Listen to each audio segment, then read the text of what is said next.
क्रांती news, आवाज सर्वसामान्यांचा। दिनांक 12 जून रोजी रात्री 10 ते 10:30च्या सुमारास पपया नर्सरी नजीक त्र्यंबक रोडवर एका भरधाव इर्टिका कारने सुग्रीव उर्फ सुग्र्या या मजुरास जोरदार धडक देत गंभीर जखमी केल्याची खळबळजनक घटना घडली आहे। या धडकेत सुग्रीव हा काही फूट उंच उडाल्याने त्याच्या पायाला व शरीराला गंभीर दुखापत झाली आहे। विशेष म्हणजे या अपघातानंतर अपघातग्रस्त सुग्रीव हा गेली पाऊण तास त्या ठिकाणी तडफडत राहिला, परंतु अँब्युलन्ससह कोणतीही उपचाराची मदत त्याला मिळाली नसल्याचं सांगितलं जात आहे। काही फूट अंतरावर असलेल्या एका रुग्णालयाने देखील त्याला उपचाराची मदत केली नाही। या अपघाताची माहिती मिळाल्यावर पाऊण तासानंतर सातपूर पोलीस घटनास्थळी दाखल झाले। अपघातग्रस्ताला सिव्हिल हॉस्पिटल नाशिक इथं नेण्यात आलं। या अपघातात सुग्रीवचा एक पाय निकामी झाल्याचं सांगितलं जात आहे। या अपघाताचा सातपूर परिसरातून जाहीर निषेध होत आहे। तसेच पोलिसांनी अपघातग्रस्त वाहन शोधून त्याच्यावर कारवाई करण्याची मागणी होत आहे।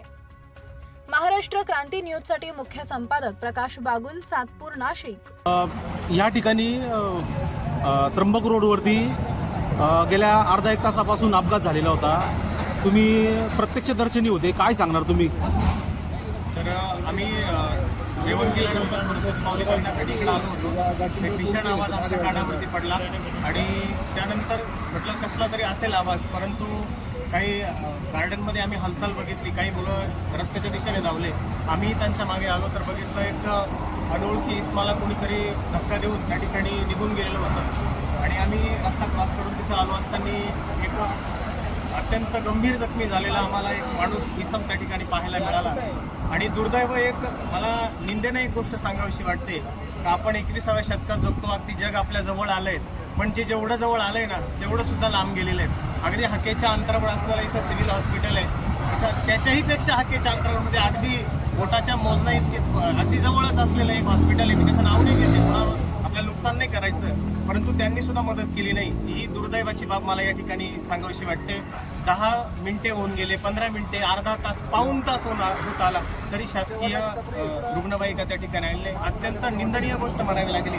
एक गरीब आहे, तो त्याच्या मागे पुढे नाही, मागे कोणी नाही, पुढे कोणी नाही। पण जर हाच प्रसंग एखाद्या नेत्यावरती, एखाद्या उद्योजकावरती किंवा एखाद्या व्यावसायिकावरती आला असता तर हजारो गाड्या त्या ठिकाणी उपलब्ध राहिल्या असत्या।